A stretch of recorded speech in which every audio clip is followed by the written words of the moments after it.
Okay, so I hear a whole lot of rumblings about the issues in our economy, the balance between recession and inflation, but I hear very little as relates to possible solutions. So here are my thoughts on things we can do to benefit both sides of the political spectrum while also putting our country on a better trajectory.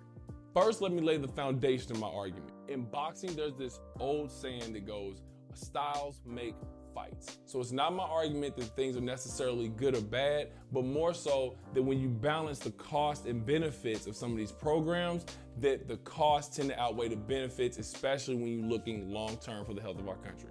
Cool? Now, the first two issues go hand in hand in supporting one of the biggest problems that we have in the United States. And I'm talking about something that's the source of things such as violent crime, drug abuse, and teenage pregnancy.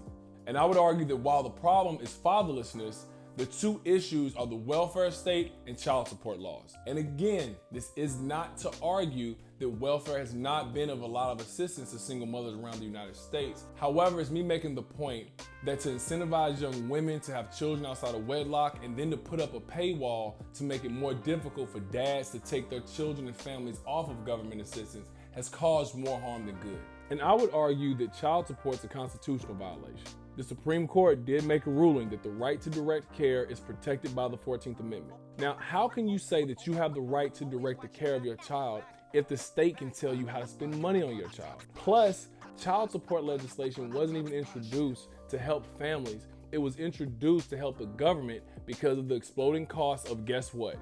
The welfare state. Now, speaking of the welfare state, another one of the bigger arguments I hear people talking about online is the idea of systemic racism and the legacy of slavery, typically by brothers and sisters that are more left-leaning, whereas people that are a little bit more right-leaning deny its existence. Now, personally, I would challenge the Larry Elder, Ben Shapiro types and say that these things absolutely do exist, but to address them would also benefit conservative objectives. I would even argue that many of the ideas surrounding the welfare state date back to methods allegedly used to psychologically break down Africans during the slave days. Google Willie Lynch, let's make a slave. And you will notice that some of the methods include separating the male from their families and making the women dependent on the system so that they will then psychologically break their children. And here in 2024, we actually have a government program that does exactly that. Plus, this has disproportionately harmed Black and brown households throughout America.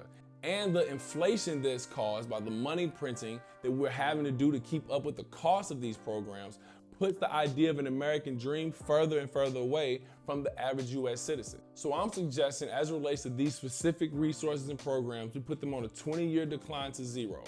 That would meet our brothers and sisters on the left's objective to attack systemic racism and the legacy of slavery, and that would meet our brothers and sisters on the right's objective to balance the budget and reduce incentives for behaviors that lead to poverty. So I imagine many people would hear that and say, well, what are we gonna do to help the poorest Americans get ahead in life? And there are many real estate companies that have Section 8 housing as a part of their portfolios. I have a suggestion for that as well. So let's consider what we've learned from different government programs, such as the welfare state and even the PPP loans. It seems wherever easy and free government money goes, so goes people. So I would argue that we need to restructure Section 8 only for two types of people. One, entrepreneurs that meet certain requirements, and two, specific types of tradesmen. This way, the US taxpayer has a much more viable return on their investment in their own communities. So first, let's talk business. The number one cause of business failure is running out of cash flow. So we're suggesting if we had a program where new business owners could remove the biggest personal expense most people have, which is housing, they will have more capital to reinvest in building and scaling their business to provide us, the taxpayers, with the goods and services that we need. But we also understand that there was a lot of fraud that came around during the PPP loan times. So we're suggesting that the Department of Labor set an earnings bar for new companies to clear to qualify for the program. So let's say that the bar is set at 40K. If you're a new business owner, once you earn your first $40,000, you will then be able to qualify for 12 months of a Section 8-like program so you can reinvest a bigger percentage of your earnings into your business. But let's say at that price point, there's not enough homes available for the program for the amount of people that are applying. So then they would just raise the price point to either 45K or 50K until there's a balance between available housing for the program and the amount of qualified applicants that apply. Not only would this help the small business environment, but it would also allow us to navigate the downswings of our business cycle with a lot more confidence.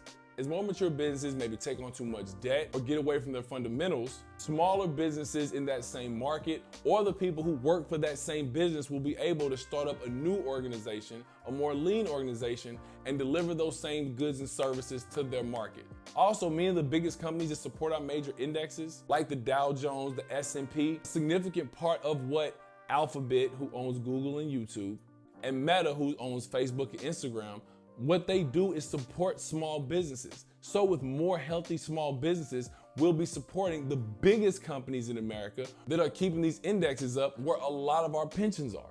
So creating this environment that's healthier for small businesses will help large businesses, will help the stock market, will help secure and keep American pensions safe. Another huge talking point in American politics is infrastructure. It seems that each politician is constantly arguing that they would throw more money at this issue than the last guy. But I feel like we're missing a critical part of the problem, and that's the people that actually build and support our roads, bridges, and even our food. According to the Bureau of Labor Statistics, the average age of a tradesman in the United States is 55 years old, and there's not enough young people going into these trades to keep up with the demand. And as a result, many of our cities and states have a huge backlog of routine and preventative maintenance that's not able to be completed because we don't have enough of those type of workers. We're suggesting that anyone going into a trade that your state has determined is both in high demand and requires a high level of extensive training qualify for this program as well.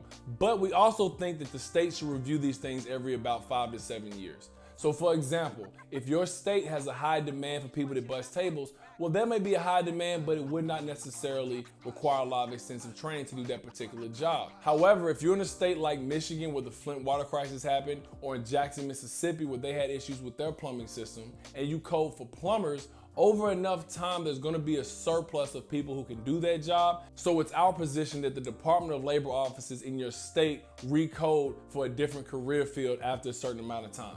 So to sum it up, I'm suggesting that we ban child support, we put resources for broken families on a 20-year decline to zero, and we reallocate and refocus a lot of those resources for first-time entrepreneurs earning over a certain amount of money and specific types of tradesmen. Now, what you can do to make this happen is super simple and might take about 2 minutes out of your day every day. First, like and share this video. Second, hit the link below and go to congress.gov. Once you get there, put in your website and see who all of your elected officials are. Get their phone numbers, their addresses, their email addresses. Reach out to them and say, hey, I want to support the American Dads Act. Shoot, send them this video if you want. So if you drive home from work and you're in traffic, respectfully, call your congressman and leave a message. Hey, I want to support the American Dads Act. If you're on lunch and you're at work and you're bored in front of a computer, send an email. Hey, we need to support the American Dads Act. We seem to be living in very strange times. And I think a lot of people would argue that our civil problems and the huge amounts of debt that we're taking on as a nation are completely insurmountable issues that are going to destroy our great country. I would like to take a more optimistic view. I think if we're willing to work together to keep our heads up, eyes open, and be smart, then we can get to the other end of this in a much better place. Like, subscribe, follow, and do all that other type of stuff. We'll talk to you soon.